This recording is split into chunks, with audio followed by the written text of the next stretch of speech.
l'actu sur Avignon avec Frédéric Plat.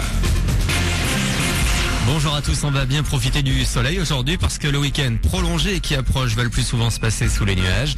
En attendant donc du beau temps pour ce vendredi avec des températures vers 22 degrés au plus fort. Ce matin il fait 8 degrés à Avignon, 6 à Carpentras et Monteux. C'était la météo sur Énergie Avignon avec Center Fête, le spécialiste de la fête au Pontet.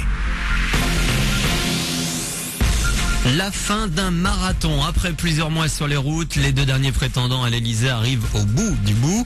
Dans 2 jours, il n'en restera plus qu'un. Dernier jour de campagne officielle ce vendredi avec les derniers meetings. Silence radio obligatoire à partir de minuit jusqu'à dimanche 20h et l'annonce des résultats de la présidentielle.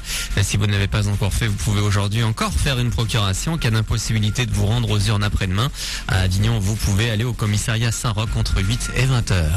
Du foot au programme aujourd'hui. Arles-Avignon se prépare à un match difficile pour la 36e journée de Ligue 2.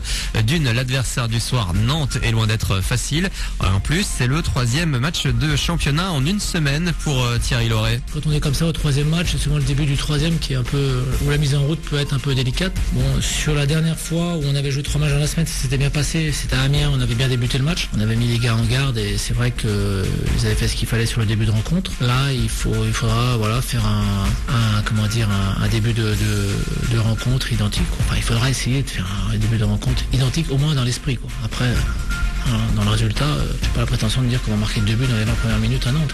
Mais bon, dans l'état d'esprit, il faudra qu'on soit prêt à répondre présent de façon à ne pas se mettre à handicap d'entrée. Nantes ACA, c'est donc ce soir dès 20h. Les Canaries sont 8e de L2, les ACistes 15e. Ils ont perdu 2 points en une semaine.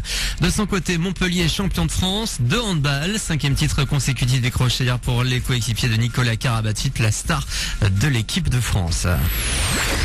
Des jambes de rêve, un sourire ravageur et du talent. 3 ingrédients pour un succès hollywoodien. À seulement 27 ans, Scarlett Johansson a inauguré son étoile sur le prestigieux Hollywood Boulevard à Los Angeles hier. Scarlett à l'affiche du blockbuster de ce début d'année. Elle fait partie de la bande de super-héros d'Avengers qui cartonne en France depuis 10 jours. Elle entre donc en quelque sorte au panthéon du cinéma aux côtés de 2469 autres grands noms. Puis vous n'oubliez pas, ce soir ont lieu les Francopholies au Passager du 5. 5 groupes présélectionnés, parmi une trentaine vont se retrouver sur scène. Seul aura la chance de participer aux Francopholies de La Rochelle en juillet. Ça commence à 20h et on revient plus en détail sur le sujet dans une demi-heure. Bon réveil.